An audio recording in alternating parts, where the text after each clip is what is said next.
dia, boa tarde, boa noite, caros amigos. Vamos hoje iniciar o estudo do segundo regime de responsabilidade civil dentro do Código de Proteção e Defesa do Consumidor. Acabamos de estudar o regime de responsabilidade civil sobre o fato do produto, sobre o defeito do produto. Hoje, iniciaremos o estudo sobre a responsabilidade civil em decorrência do fato do produto, do fato do serviço ou defeito do serviço. Aqui, senhores, o serviço que terá defeito nessa relação de consumo, um acidente aqui de consumo, estará vinculado a um defeito no serviço. Iremos aqui hoje estudar que existe uma forma bem semelhante dentro dessa responsabilidade civil pelo fato do serviço, é bem semelhante à responsabilidade civil pelo fato do produto. Tá? Então, hoje, vamos iniciar esse estudo sobre o fato do serviço, sendo aqui o serviço que será defeituoso.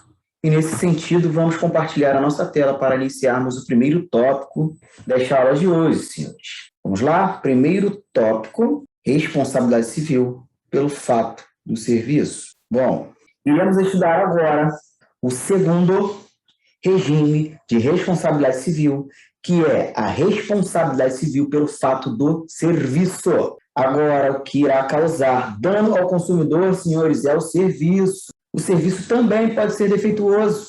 Então, fato do serviço é diretamente a violação daquela teoria adotada pelo CDC, que já estudamos, que é a teoria da qualidade e segurança. É a violação da segurança do serviço. Segurança como direito básico do consumidor.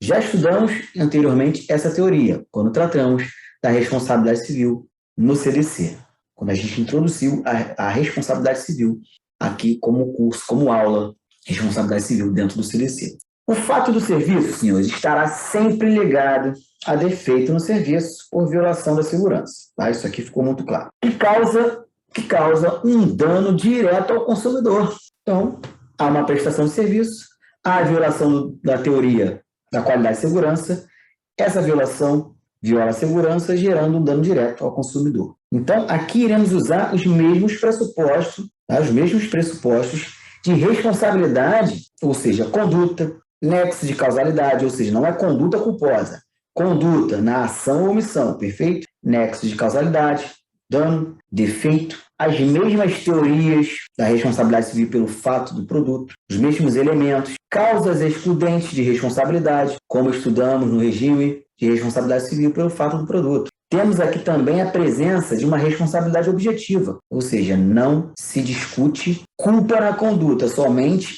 se discute conduta omissiva ou comissiva, uma ação ou omissão. Também se aplica a teoria do risco da atividade e não a adoção do risco integral, justamente pela permissão de excludente de responsabilidade.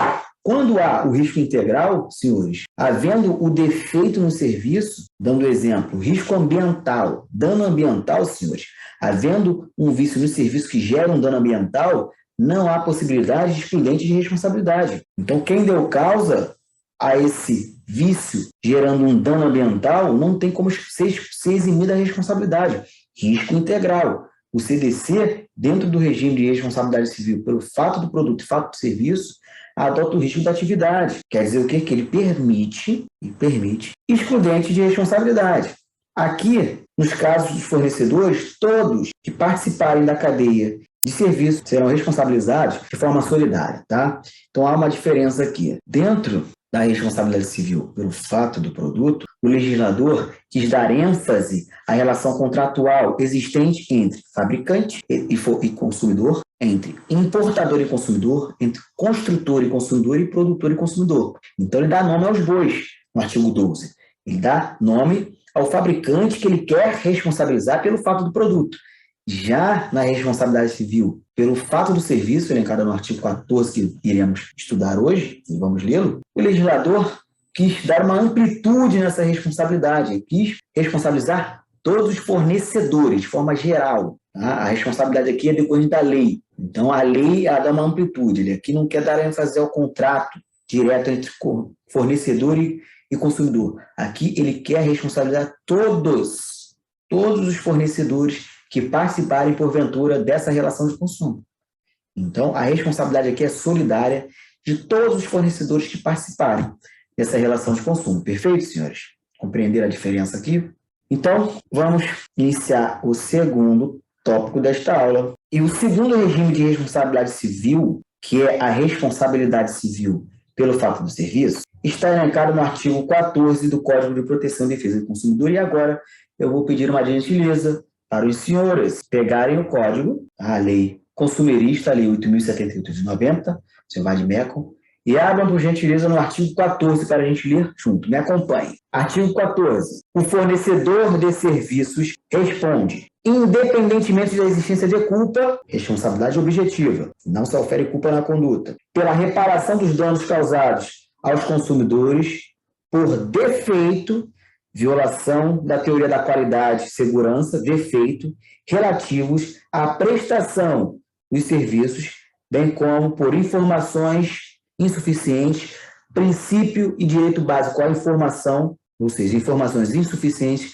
ou inadequadas sobre sua fruição e risco. Perfeito? Então, o artigo 14, onde está elencado o regime de responsabilidade civil pelo fato do serviço, ele informa que trata-se de uma responsabilidade civil objetiva, que não pode violar o dever de segurança, dentro da teoria da qualidade de segurança, também não pode ser violado o direito básico à informação, que cause dano ao consumidor. E a responsabilidade aqui é objetiva e solidária, porque ele afirma que o fornecedor do serviço, ele não identifica se é o fabricante que vai responder, se é o comerciante, se é o produtor, aqui todos que participarem responderão. Perfeito? A doutrina, senhores, faz uma classificação de defeitos, como já estudamos anteriormente, para relembrar. Estudamos a classificação de defeitos dentro do regime de responsabilidade civil pelo fato do produto. Então, o primeiro defeito, a primeira classificação de defeito é o defeito de concepção. Lembra? Quando que é no momento que a falha no serviço está no projeto, ele já nasce com defeito, atingindo os consumidores de forma universal. Ou seja, o serviço, na sua concepção, já nasce defeituoso. Tá? Vamos para o exemplo aqui. Um sistema bancário com defeito que permite dar uma flexibilidade, uma abertura para o fraudador praticar fraudes, tá? e causar danos aos consumidores clientes dos bancos. Ou seja, esse sistema bancário, ele já na sua concepção é criado de forma frágil, de forma vulnerável, fazendo com que facilite a vida do golpista de praticar golpes com os consumidores. Então, o defeito aqui já é na concepção do serviço.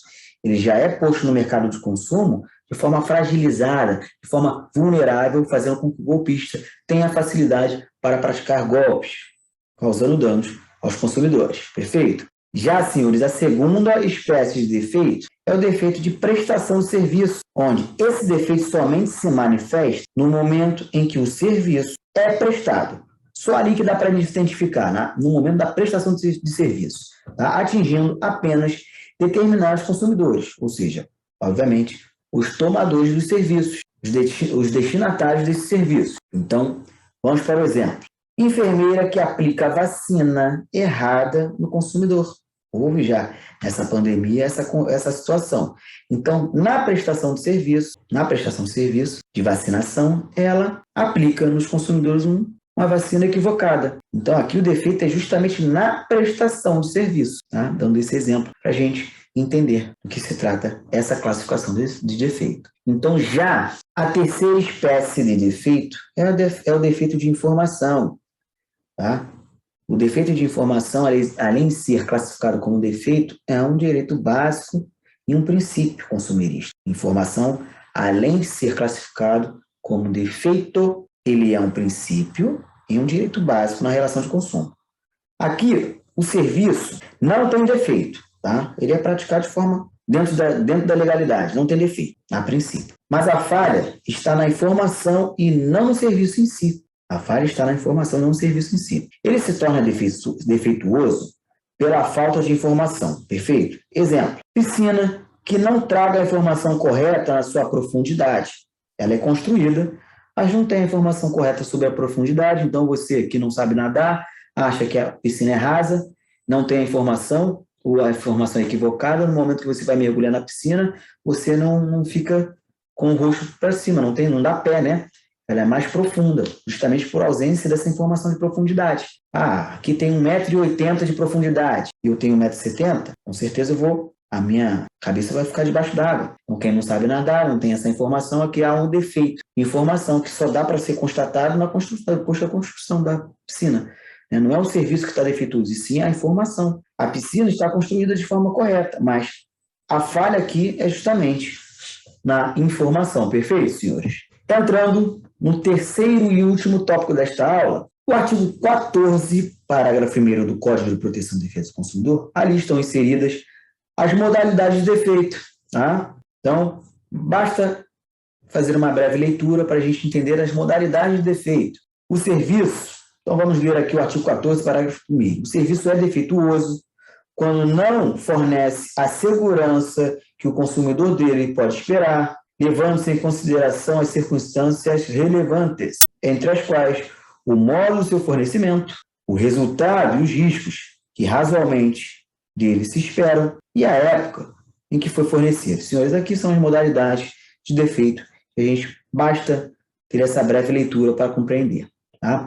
E vamos entrar aqui no último tópico desta aula, que é um assunto de suma importância, que é justamente as excludentes de responsabilidade, como elas irão funcionar. Tá?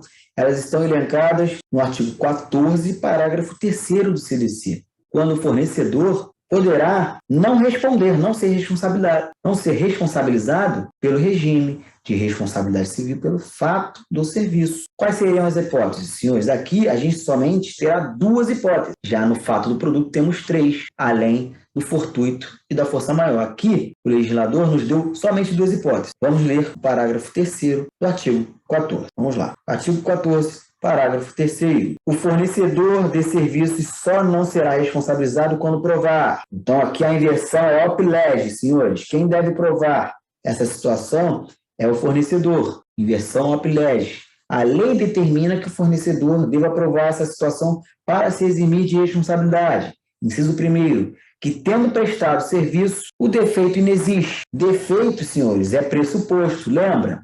Que são pressupostos: ação ou omissão na conduta, nexo de causalidade, dano e defeito. Então, aquele provando que o defeito não existe, há uma ausência de um pressuposto fazendo com que ele se exima de responsabilidade. Exemplo: você contratou na planta uma reforma. A prestadora de serviço faz a reforma na sua residência em total consonância com a sua prévia aprovação do projeto. Então, está em consonância. A reforma está em total consonância com o projeto, mas você não fica satisfeito, porque você criou uma expectativa e na hora que houve a conclusão do projeto, na sua residência, você achou que estava diferente. O fornecedor aqui provando que o projeto está em consonância com a reforma realizada, e não existe o defeito, por mais que você não tenha gostado. Então, aqui o fornecedor se exime de responsabilidade. Bom, inciso 2º, culpa exclusiva do consumidor ou de terceiro. Já estudamos que aqui o pressuposto é o nexo causal, nexo de causalidade. Qual a causa adequada para o fato do serviço, para o defeito no serviço? Culpa exclusiva do consumidor. Dando exemplo como reforma. Você faz uma reforma na sua residência, tá? Pinta o teto e no momento que acaba a reforma, você, consumidor, vai mexer no lustre, tá? E mexe de forma equivocada, fazendo com que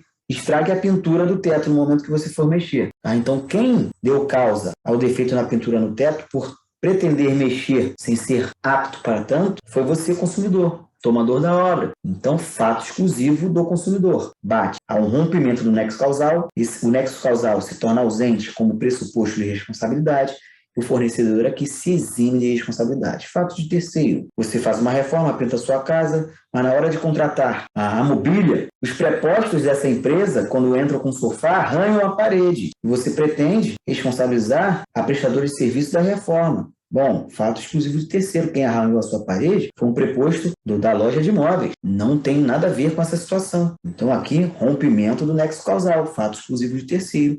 Exime a responsabilidade do fornecedor, realizador da reforma na residência do consumidor, de responsabilidade por esse fato arranhão na parede, causado, obviamente, pelo preposto que entrou com o sofá arranhando a parede de forma equivocada. Perfeito? Aqui a gente acaba de estudar as 2 modalidades que o legislador determinou, mas sendo que a terceira modalidade, como também é aplicada no regime de responsabilidade civil pelo fato do produto, aqui também no regime de responsabilidade civil pelo fato do serviço, defeito no serviço, se aplica, que é o fortuito e a força maior. Tá? Lembrando que o fortuito é algo imprevisível, previsível, fortuito interno é evitável, razão pela qual, por mais que seja imprevisível, ele é evitável, fazendo com que, dentro do fortuito interno, o fornecedor responda serviços de cartão de crédito. Tá? Há uma fraude no cartão do consumidor e o fraudador vai lá e faz um estrago na conta do consumidor. A atividade é inteiramente ligada à prestação de serviço bancário, cartão de crédito. Então, a segurança aí é violada. A partir do momento que o fraudador frauda a conta, ele viola a segurança da relação de consumo. E a atividade é totalmente ligada ao fornecimento bancário. Fraude, segurança de cartão. Atividade diretamente ligada ao banco, que deve ter a segurança em prol do consumidor. Violada essa segurança, fortuito interno, por mais que seja uma fraude originária de um crime, há uma relação de consumo, há violação do dever de segurança aqui, qualidade de segurança, e aqui é considerado um fortuito interno. O fornecedor não se exime de responsabilidade, mas havendo fortuito externo, ou seja, o consumidor, porventura, ele, dentro de um serviço de transporte urbano, ônibus, é assaltado. Então, ali é um fortuito externo. O assalto esporádico, que não é corriqueiro, é um fortuito externo. Por quê? Porque o dever de segurança aqui cabe ao Estado, com a polícia militar, com a polícia. O dever de segurança aqui não está ligado ao fornecedor. O assalto não está ligado à atividade do fornecedor, que é de transporte público. Então, a segurança aqui é dever do Estado. Então, aqui o assalto é um fortuito externo e o consumidor, nessa relação de consumo, não tem como responsabilizar a transportadora, a concessionária de transporte público em reparar o seu prejuízo material na perda de um celular, ou moral pelo constrangimento de ter sido assaltado nessa relação de transporte, por se tratar de fortuito externo, e a força maior é vinculada a fenômenos da natureza. É algo inevitável. Pode até ser previsível, mas por ser inevitável não tem como responsabilizar o fornecedor. Por exemplo, uma tempestade, uma ventania, de repente, essa tempestade vem de forma imprevisível, derruba uma árvore, essa árvore cai em cima do ônibus e, em virtude dessa situação, o consumidor é ferido. Não tem como responsabilizar a concessionária de transporte público por esse fato, porque trata-se de força maior.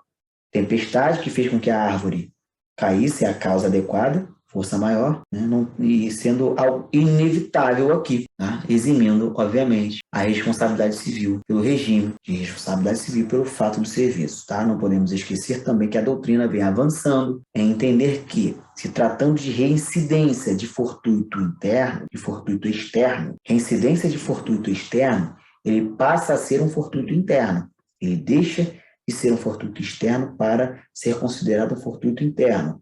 Exemplo, no assalto de ônibus. Em regra, assalto e dever de segurança do Estado, um assalto esporádico não tem como responsabilizar a concessionária de transporte público. Sendo que, porventura, existe um assalto em determinada estação, esse local, os assaltos são reincidentes, essa empresa tem que criar uma forma de evitar, porque o fortuito já deixou de ser externo para ser interno. Então, provada essa reincidência, passa-se a ser fortuito interno e aqui a empresa não será isenta de responsabilidade. Perfeito, senhores? Então, estamos aqui finalizando a nossa aula de hoje. Espero que o regime de responsabilidade civil tenha sido explicado de forma proveitosa. E aguardo, senhores, na próxima aula, que ainda estudaremos o regime de responsabilidade civil dentro da relação de consumo. Perfeito? Um forte abraço.